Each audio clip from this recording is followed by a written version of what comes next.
पिछले भाग में हमने पढ़ा था कि राम जन्म की खबर सुनकर के पूरी अयोध्या नगरी के लोग राज दरबार में उपस्थित हो गए थे और यथोस्थान आसन ग्रहण किया था।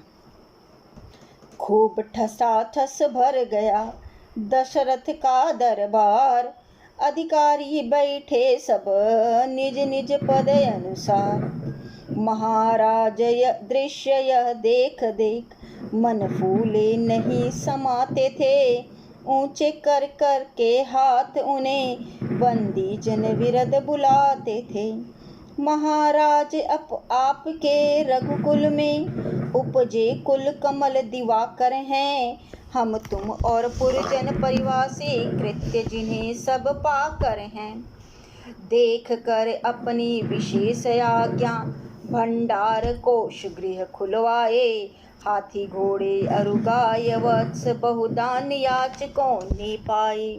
सोना कपड़ा धन धान्य आदि लुटाते हैं आज अयोध्या में, ऋषि मुनि गंधर्व यक्ष किन्नर है सकल समाज अयोध्या में। दाढ़ी दाढ़िन ने सुना पुत्र जन्म संवाद, चले तुरंत भूषित भवन आए करत निखाद। दाढ़ी दाढ़न ने भी जब उनकी बात सुनी तो वो लोग भी आते हैं और राजा दशरथ अपना कोष जो है वह खुलवा देते हैं, जिसको जो चाहिए उसको वो उनके भंडार में से मिल रहा है। गाना दाढ़ी आज तो बधाई बाजे दशरथ राय के, दाढ़ी निरा दशरथ राय के अरे रघुकुल राय के।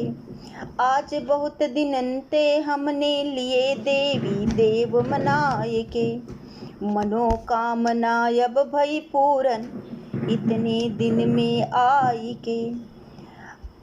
आज तो बधाई बाजे दशरथ राय के, महाराज की सुजस पताका उड़ी रही नभ में छाई के। धन धान्य माता कौशल्या ऐसी बालक जाई के, आज तो बधाई बाजे दशरथ राय के।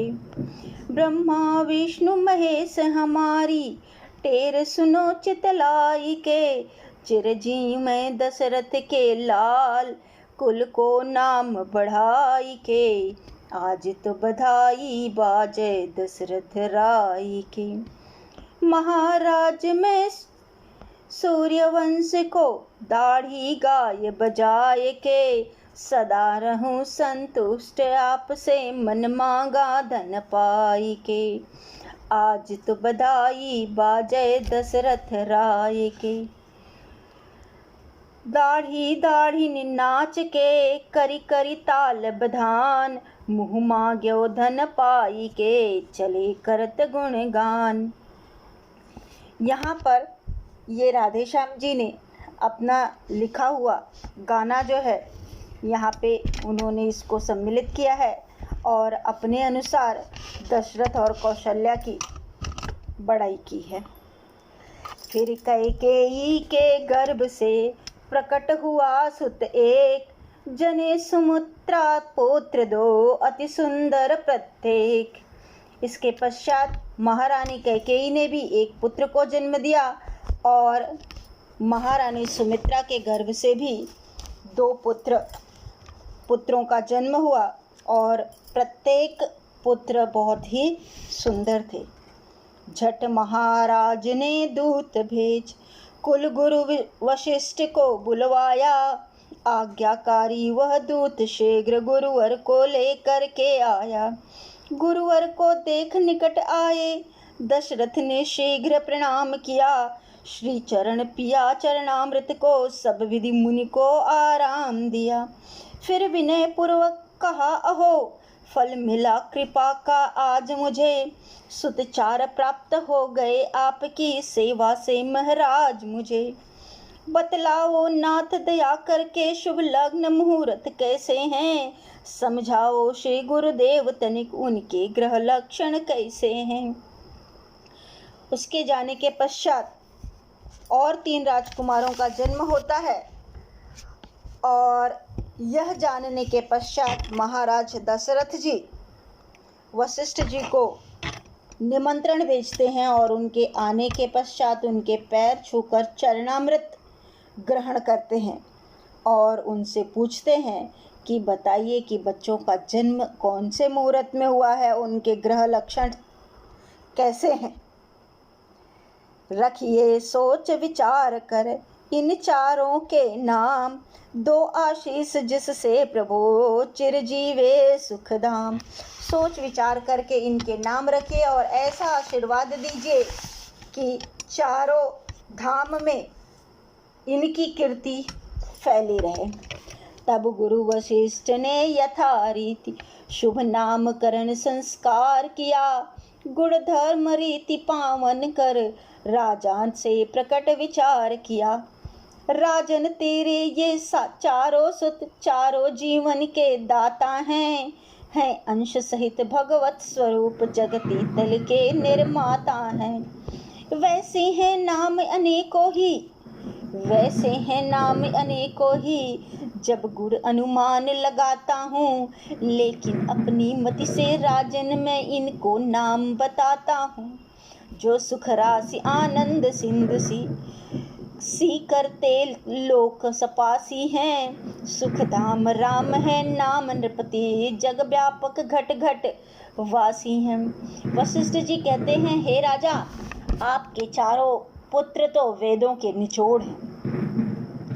इनके तो बहुत सारे नाम हैं, लेकिन फिर भी मैं अपनी बुद्धि के अनुसार इनको अपने नाम देता हूँ।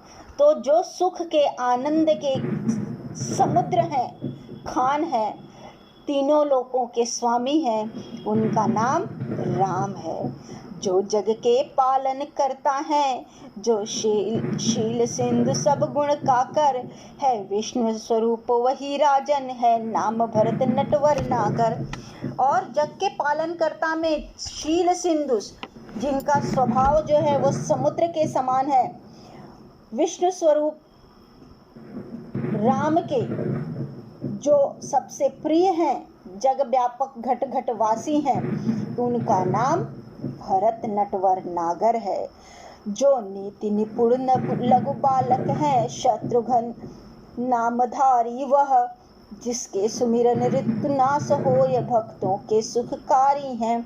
जो नीतियों में निपुण रहेंगे उनका नाम शत्रुघ्न होगा और उनके नाम का स्मरण करने मात्र से शत्रुओं का नाश हो जाएगा। अति प्रिय श्री रघुनाथ के सब जग के आधार, लक्ष्मण उनका नाम है शेषनाग अवतार। और भगवान राम के सबसे प्रिय साथ ही साथ इस जगती के आधार शेषावतार, उनका नाम लक्ष्मण रहेगा। मैंने नाम बता दिए नृप निजमति अनुसार, चारों सुत हैं वेद के सारे तत्व आधार। हे दशरथ, मैंने नाम तो बता दिए, लेकिन तुम्हारे चारों ही सुत जो हैं, तुम्हारे चारों ही पुत्र जो हैं, वह वेद के आधार हैं। ये चारों बालक हे राजन मुनि, ये चारों बालक हे राजन मुनिजन मनमोहन हारे हैं। ये महेश के प्राण और सत्तन संतों के प्यारे हैं। लक्ष्मण ने बालकपन से ही अपने प्रभु को पहचान लिया, श्री राम चरण पंकज रज को अपना जीवन धन मान लिया। फिर कुंवर शत्रुघ्न ने भी अपने स्वामी श्री भरत बनाए लिए, उनकी ही सेवा में अपने सारे शुभ कर्म लगा दिए। वशिष्ठ जी सारी चीजें बता करके अपने कुटिया पे चल देते हैं। उसके पश्चात लक्ष्मण जी बचपन में ही अपने प्रभु को पहचान लेते हैं और उनके प्रति समर्पित ही अपने सारे कार्य करते हैं। ठीक उसी प्रकार से शत्रुघ्न जी भी अपने सभी सुख दुख में भरत जी को अपना हिस्सा बना लिए हैं। तो उन सुंदर दो जोड़ बना करके चारों भाई क्रीड़ा करते, किलकते कूदते फिरते थे, जननी जन की पीड़ा हरते। दोनों की जोड़ी बन गई थी राम लक्ष्मण और भरत शत्रुघ्न। उनको देख करके माँ, पिता और पुरवासी सभी खुश होते थे। करती हैं तन मन धन अर्पण, चारों पर बलि जाती हैं। घूंघर वाली अलकें आकर मुखमंडल पर छाती हैं। जैसे नभ मंडल में शशि के चहुं ओर घटा घिर आती है, यों एक अखंड अनंत ब्रह्मा जो निराकार कहलाता है। इस प्रकार से जैसे बाकी के बच्चों में होता है, ठीक उसी प्रकार से ये बच्चों के भी खेलने कूदने से पूर्ववासी जो है और माताएं, परिवार के लोग सभी बहुत खुश होते थे। यह भक्ति डोर से बंधा हुआ कौशल्या सुत बन जाता है।